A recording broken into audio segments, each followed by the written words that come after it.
আজকের গল্প এক ফালি আকাশ। চমকে ওঠে অনুসয়া। আরে 10টা বেজে গেছে, কবিতা আবার কাজ করতে এলো না। এখনো ঘর ঝাড়ু, বাসন মাজা, কাপড় কাচা সব কাজ পড়ে আছে। তার উপরে বাবিনের শরীরটাও ভালো নেই। আমি একা এত কিছু কিভাবে সামলাবো? নিজের মনে বিড়বিড় করতে করতে আর বিরক্ত হয়ে অনুসয়া প্রথমেই সুদীপকে চা জলখাবার দিল। সুদীপের আজ একটা জরুরি মিটিং ছিল, যদি দেরি হয়ে যেত তাহলে অনুরই বিপদ হতো। তারপর বাবিনকে কোলে বসিয়ে হরলিক্স বিস্কুট খাওয়ালো। সুদীপের গাড়ি স্টার্ট হওয়ার পর অনু একটু হাঁপ ছেড়ে যেন বাঁচে। ছেলেকে একবার ওষুধ খাইয়ে দিয়ে ঘুম পাড়িয়ে দিল। সিঙ্কে জমে থাকা বাসনের স্তূপ যেন ওকে উপহাস করছিল। কবিতাকে মনে মনে গালি দিয়ে অনু বাড়ির কাজে লেগে পড়ে। সব কাজ সামলাতে সামলাতে দুপুর 12টা বেজে যায়।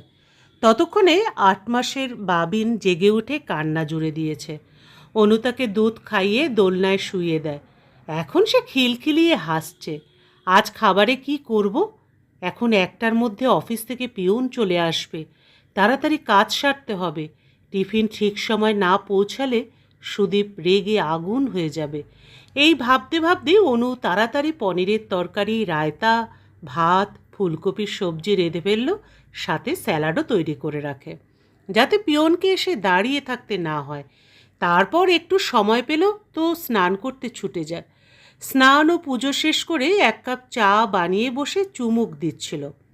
এমন সময় ডোরবেলটা বেজে ওঠে। বিরক্ত হয়ে অনু দরজা খোলে। তা দেখে কবিতা দাঁড়িয়ে আছে। আসুন মহারানী, অবশেষে সময় পেলেন। সব কাজ তো হয়ে গেছে, এখন শুধু বসে চা নাস্তা করো। বিরক্তভাবে বলতে বলতে অনুর চোখ গেল কবিতার মুখের দিকে। ও চমকে ওঠে। মুখ ফুলে গেছে, হাতে পায়ে ব্যান্ডেজ বাঁধা। এ কি কবিতা? আবার তোর বর তোকে মেরেছে? এত সহ্য করিস কেন? তুই তো ভালো মতো রোজগার করিস, ঘরের খরচ, মেয়ের পড়াশোনার খরচ সবই তো তুই চালাস। তোর মাতাল স্বামী তো কিছুই করে না। কবিতা ধীরে ধীরে মেঝেতে বসে। কি করব বৌদি, কোথায় যাব? এখন তো আমারও সহ্য করার ক্ষমতা ফুরিয়ে গেছে। যদি কোথাও একটু ভরসা পেতাম তাহলে মেয়েকে নিয়ে চলে যেতাম, লাথি মেরে দিতাম ওই হারামজাদা লোকটাকে। কিন্তু যদি ঘর ছেড়ে দিই তাহলে আমি আর আমার মেয়ে রাস্তায় রাস্তায় ঘুরে বেড়াবো যে। আমি তো সহ্য করে নেব, কিন্তু আমার মেয়ের দুর্দশা আমি দেখতে পারি না। কবিতার এই কথা শুনে অনুর খুব কষ্ট হয়। ও কবিতাকে 1 কাপ চা, 2টো পরোটা আর ব্যথা কমানোর একটা ওষুধ দিল। সঙ্গে সন্ধ্যায় ছুটিও দিয়ে দিল। বাবিনকে দুধ খাওয়ানোর সময়ও অনুর মনে ঘুরপাক খাচ্ছিল কবিতার কথাগুলো। মেয়েরা কি শুধুই সহ্য করার জন্য জন্ম নেয়? সব কিছু করেও স্বামীর অত্যাচার সহ্য করাই একজন মেয়ের ভাগ্যের লিখন। কবিতা নিচু ঘরের অশিক্ষিত, তবু স্বামীর অত্যাচার সহ্য করে। আর অনু, সে তো শিক্ষিতা, উঁচু বংশের হয়েও বিগত 5 বছর ধরে সুদীপের অত্যাচার চুপচাপ সহ্য করে যাচ্ছে। সুদীপের স্বভাব ছিল অত্যন্ত রাগী। রাগের মাথা সে নিজের মেজাজ হারিয়ে ফেলত এবং প্রায়ই অনুর ওপর হাত তুলত। সরাসরি অনু কখনো প্রতিবাদ করতে পারেনি, না কারো কাছে সুদীপের নালিশ করেছিল। বাড়ি বা বাইরে সবাই ভাবত তারা খুব সুখী দম্পতি, কিন্তু বাস্তবটা শুধু অনুই জানত। একবার তো সৌরভ ফুলদানি তুলে অনুর কপালে মেরে বসেছিল। বেশ গুরুতর চোট লেগেছিল। সবাই জিজ্ঞাসা করলে অনু বলেছিল বাথরুমে পড়ে গেছি। শরীরের চেয়ে মনটা অনেক বেশি আঘাত পেয়েছিল তখন। সোসাইটিতে সুদীপকে একজন গম্ভীর ও দায়িত্বশীল ব্যক্তি হিসেবে মনে করা হতো। একটি প্রতিষ্ঠিত কোম্পানিতে সিনিয়র ম্যানেজারের পদ, কোম্পানির পক্ষ থেকে গাড়ি, ফ্ল্যাট, টাকা আর সম্মান, একজন সফল মানুষ বলতে যা বোঝায়। শৈশবে যে অভাব অনটন সুদীপ দেখেছিল তার গভীর ছাপ পড়েছিল অবচেতন মনে। বাবার মৃত্যুর পর সুদীপের মা কষ্ট করে তাকে মানুষ করেছিলেন। অক্লান্ত পরিশ্রম করে সুদীপ MBA শেষ করে, তারপর চাকরি পেয়ে অনুর সঙ্গে তার বিয়ে হয়। শৈশবের সেই চেপে রাখা অনুভূতিগুলো আজও মাঝে মাঝে মাথাচাড়া দিয়ে ওঠে। সব রাগ, টেনশন, হতাশা সবটাই গিয়ে পড়ে অনুসয়ার ওপরে। অনু ভাবছিল কবিতা অশিক্ষিত হয়েও মার খায়, আর সে MA BEd পাশ করেও মার খায়। তাহলে পার্থক্যটাই বা কী? অনেকবার ওর মনে হয়েছে কোনো স্কুলে চাকরি নিলে হয়তো নিজেকে আরও ভালোভাবে গড়ে তুলতে পারবে। একবার ভয়ে ভয়ে সুদীপকে বলেছিল, তখন সে চিৎকার করে উঠেছিল, আমি কি রোজগার করছি না? তোমার কিসের অভাব? রাজকীয়ভাবে থাকছো, সাবধান। যদি কখনো বাইরে গিয়ে কাজ করার কথা ভাবো। যদি অতই উৎসাহ থাকে তাহলে বাড়িতে বসেই কিছু শুরু করো। চাকরি করলে বাবিনকে দেখবে কে? অনু চুপচাপ সব সহ্য করে নিয়েছিল, কিন্তু ওর মনে এই কথাগুলোই ঘুরতে থাকে। দুদিন পর কবিতা আবার কাজে এলো না। দুপুরে সৌরভের টিফিন পাঠিয়ে অনু ছেলেকে নিয়ে ট্যাক্সিতে কবিতার বস্তিতে পৌঁছলো। গিয়ে দেখলো কবিতা শুয়ে আছে। অনুকে দেখেই কবিতার চোখ দিয়ে জল গড়িয়ে পড়ল। আজ অনুর পায়েও প্রচণ্ড ব্যথা।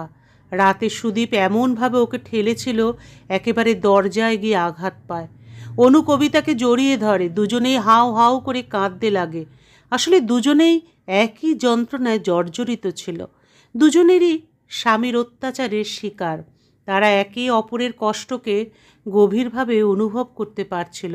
কিছুক্ষণ পরে অনু কবিতাকে চুপ করালো আর বলল, দেখো কবিতা, এখন তো জল অনেক দূর গড়িয়ে গেছে। যদি তুমি আমার পাশে দাঁড়াও, আমি তোমার আর তোমার মেয়ের ভবিষ্যৎ গড়ে দেবার প্রতিশ্রুতি দিচ্ছি। কিছুক্ষণ পর কবিতা বলল, আমি ঠিক করে নিয়েছি বৌদি, আমি মাতাল লোকটার সঙ্গে আর থাকবো না। আমার আর আমার মেয়ের জীবন নরকের মতো হয়ে গেছে। আপনি যেমন বলবেন আমি তেমনই করব। আপনার ওপর আমার সম্পূর্ণ বিশ্বাস আছে। তাহলে চলো আমার সঙ্গে। শুধু তোমার আর বনির কাপড় গুছিয়ে নাও। আজ থেকে তোমাদের দুজনের দায়িত্ব আমার। পরের দিন অনু পুরো আত্মবিশ্বাস নিয়ে সুদীপকে বলল, এত বড় ফ্ল্যাটের গেস্ট হাউস খালি পড়ে আছে, কোনো অতিথি আসে যায় না, সেখানে আমি একটি ক্রেচ চালাবো। সুদীপ অবাক চোখে অনুকে দেখল, ভাবলো এত দৃঢ়তা কোথা থেকে এলো। তবুও গম্ভীর হয়ে বলল, ক্রেচ চালানো অত সোজা নয়। বাবিনকেই ঠিক মতো তুমি দেখাশোনা করতে পারো না, আর অন্যদের বাচ্চাদের কি দেখভাল করবে? তুমি একলা পারবেই না। আজ থেকে কবিতা আর বনি এখানেই সার্ভেন্ট কোয়ার্টারে থাকবে এবং ক্রেচের কাজ সামলাবে। আমার বান্ধবী মঞ্জুশ্রী একজন চাইল্ড স্পেশালিস্ট, সে বাচ্চাদের স্বাস্থ্যের দিকটা দেখবে। আমরা চারজন মিলে এই ক্রেচ চালাবো। তোমার কোনো সমস্যা হবে না, অনু স্পষ্ট ভাষায় বলল। গেস্ট রুমটা সুন্দর আকাশি রঙে রাঙানো হলো। চারপাশে সুন্দর পোস্টার ও পেইন্টিং লাগানো। ছোট ছোট দোলনা ও খেলনায় ঘরটিকে সাজিয়ে ক্রেচ তৈরি হয়ে গেল। তারপর অনু সংবাদপত্রে বাবিন ক্রেচের বিজ্ঞাপন ছাপালো। দু একদিনের মধ্যে 5 জন চাকরিরতা মা তাদের বাচ্চাদের নিয়ে সেখানে এসে গেলেন। অনু তাদের আশ্বস্ত করেছিল যে তারা নিশ্চিন্ত মনে তাদের সন্তানদের ক্রেচে রেখে কাজে যেতে পারেন। ক্রেচের সময় ছিল সকাল 10টা থেকে সন্ধ্যে 7টা পর্যন্ত। অনু আর কবিতা মিলে সকাল 10টার মধ্যেই বাড়ির সব কাজ শেষ করে ফেলত। এর মধ্যেই বনি ক্রেচ পরিষ্কার করত আর নিজের পড়াশোনাটাও করত। অনু বনির প্রাইভেট হাই স্কুলে ভর্তির ফর্মও পূরণ করে দিয়েছিল।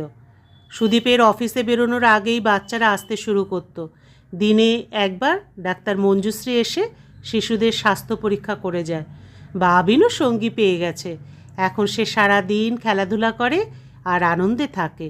1 মাস পূর্ণ হওয়ার পর যখন মায়েরা পেমেন্ট দিলেন, তখন অনুস্বার আনন্দের সীমা ছিল না। নিজের পরিশ্রমে উপার্জিত টাকা নিজের হাতে নিয়ে সে যেন খোলা নীল আকাশে পৌঁছে গেল। ক্রেচের সব খরচ, কবিতা আর বনির বেতন মিটিয়ে অনুর হাতে ভালোই টাকা রইল। মঞ্জুশ্রী কিছুই নিতে রাজি হলো না। সন্ধ্যায় কবিতা আর বনিকে সঙ্গে নিয়ে অনু বাজারে যায়। দুজনকে তাদের পছন্দের কাপড় ও প্রয়োজনীয় জিনিসপত্র কিনে দিল। তারপর ছেলের জন্য একটি ওয়াকার আর সুদীপের জন্য একটি শার্ট কিনল। সব শেষে মন্দিরে গিয়ে মায়ের দর্শন করে প্রসাদ চড়ালো। রাতে অনু ছিল শান্তি আর আত্মবিশ্বাসে ভরপুর।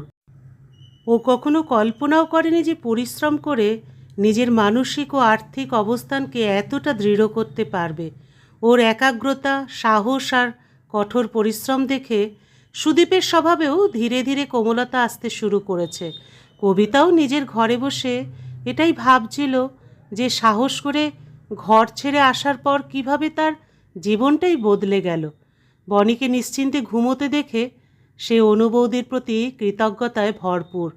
যেখানে এক সময় অনু আর কবিতা দুজনেরই যেন পায়ের নিচে মাটি ছিল না, আজ নিজেদের সাহস আর পরিশ্রমে দুজনেই পেয়ে গেছে নিজের আকাশ। এক স্বস্তির এক ফালি ঝকঝকে নীল আকাশে তাদের মনের ইচ্ছেগুলো মেঘ হয়ে উড়ান দেয়। গল্পের সমাপ্তি এখানেই। আবার দেখা হবে পরবর্তী আরেকটি গল্পের সাথে। বন্ধুরা, আপনারা সকলে ভালো থাকুন ও সুস্থ থাকুন।